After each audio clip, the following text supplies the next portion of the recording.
Mirë, do ndalemi tani tek një aksion i hetimit atimor dhe antikontrabandës, cilët kanë sekuestruar 15 milion litra karburant, cilat ishin kontraband, dhe do të kemi në komunikim të drejt për drejt, e Sido Barkan, i cili na jep më shumë detaje. Sido, mirëmëngjes. Mirëmëngjes, Sido. Mirëmëngjes Brekena dhe Flori. Në fakt ashtu siç e thatë dhe ju, ka qenë një operacion i përfunduar mbrëmjen e së mërkurës, operacion e fakt që ka nisur që mes ditën e ditës së djeshme nga hetimi tatimor dhe antikontrabanda pas sinjalizimit në terren të agjendeve të këtyre strukturave për 3 pika karburanti, pra 3 subjekte private të cilët tregtonin në mënyrë të jashtëligjshme karburantin prej disa kohësh të paktën sipas burimeve nga këto 2 struktura. Sa i takon operacionit dhe rezultateve të ditës së djeshme, pikërisht janë 3 subjekte private në Fushkruj, në Burrel dhe në Sarand, pra siç thash më përpara të paktën institucionet shtetërore kishin informacion përmes agjendeve të terrenit se këto struktura pra kontrabandonin naftë, ku kanë arritur pra që të zbulojnë se pikërisht këto struktura, këto 3 pika karburanti pra nuk ishin të pajishur me licencë përkatëse sa i takon aktivitetit të shitjes apo të blerjes së produkteve të naftës dhe të llojit të tjera pra të pikave të karburantit. Dhe sipas hetimeve në matëse dhe tek pajisjet matëse të naftës është vërtetuar se janë trafikuar dhe është kontrabanduar rreth 15 milion, më tepër se 15 milion litra naftë gjatë një periudhe të caktuar nga këto 3 pika subjektesh në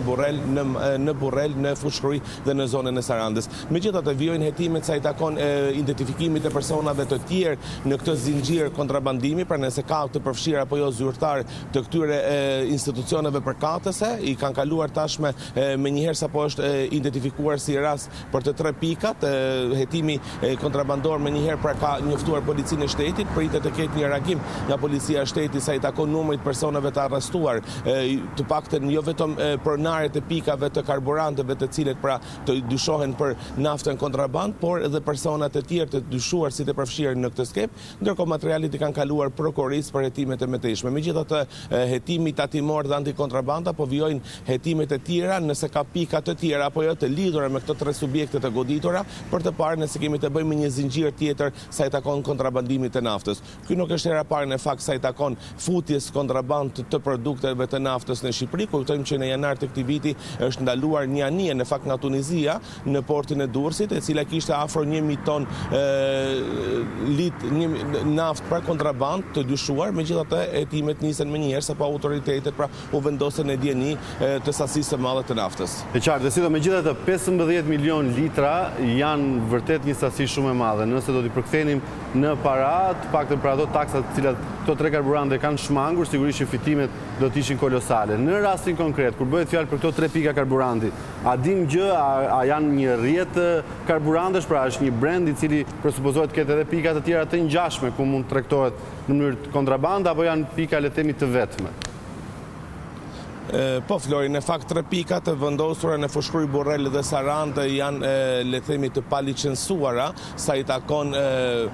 aktivitetet e tyre të shitjes të naftës dhe të karburanteve, megjithatë vijojnë hetimet për të parë nëse kemi të bëjmë pra me një zinxhir le të themi të skemes kontraband të futjes së naftës dhe shitjes me pakicë dhe me shumicë të paktën siç operonin këto subjekte. Kjo ngelet për të parë dhe sa i takon dhe evazionit fiskal që i kanë shkaktuar shtetit, për sa i takon deri tani pra 15 milion litra naftë që kanë arritur të shesin për një kohë të saktuar. E qartë, mirë. Faleminderit Sido për të gjitha detajet që përcollën në studio.